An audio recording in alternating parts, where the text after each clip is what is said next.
Hello, good morning. So, maraming nagtatanong kung paano yung ating bagong token sa Bybit. Okay, yung token natin ngayon is yung token na SETA. Okay?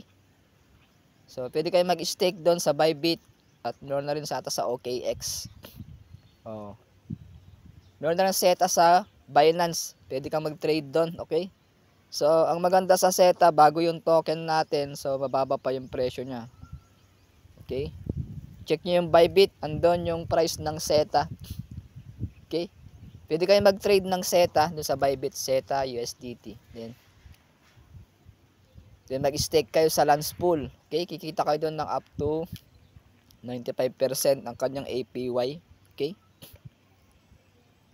Sa USDT. Okay, yung maganda. So, habang bull run, samantalahin nyo na yung pagbili ng mga token na bago sa SETA. Okay?